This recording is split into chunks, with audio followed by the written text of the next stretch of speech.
কোরিয়াতেও না হাট বাজার আছে। আমাদের দেশে যেমন হাট বাজার আছে প্রতি মঙ্গলবার আমাদের ওই যে পটিয়াঘাটায় হাটবার, তাও কোরিয়াতে হাটবার নাম একেবারে ঠিক তারিখ দেওয়া থাকে। প্রতি মাসের যে কয়টা তারিখ দেওয়া থাকে ঠিক ওই তারিখগুলোতেই হাটবার বসে এবং এইটাকে বলা হয় ও ইল জেরে সিজাং, মানে 5 দিন অন্তর অন্তর এইটা এইভাবে হয় কিনা হাট বাজার, সেজন্য ওইভাবে একটা নাম দেওয়া হয়েছে।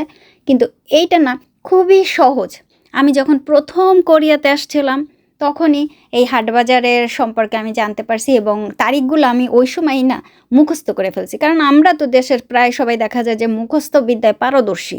তা আমিও মুখস্থ করে ফেলছি যে প্রতি মাসের 3 তারিখ, 8 তারিখ, 13 তারিখ, 18 তারিখ, 23 তারিখ, 28 তারিখ, এই দেখেন 5 দিন পর পর এই দিনগুলোতে হাট বাজার বসে। আপনি আপনার প্রয়োজনীয় অনেক সবজি কিনতে পারেন। সেই কবে মুখস্থ করে রাখছিলাম বুঝছেন, এখনও ভুলি নাই।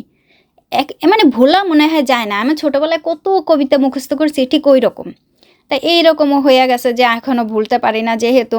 তাই আমি আপনাদের সঙ্গে শেয়ার করলাম যে আমাদের দেশের মতো কোরিয়া তো হাটবার আছে, হাট বাজার বসে। শীতের দিনেও হাট বাজারে যাই, গরমকালেও হাট বাজারে যাই, দেশের কিছু সবজি পাই কিনা নিয়ে আসি। কিছু কিছু পাই ওই ভিয়েতনামের ওনরা নিয়ে আসে, আমাদের দেশের সবজির সাথে অনেক মিল আছে, তো ওই সবজিগুলোই আমরা কিনা নিয়ে আসি। খুব ভালো হয়, খাইতে পারি, বেশ ভালোই লাগে।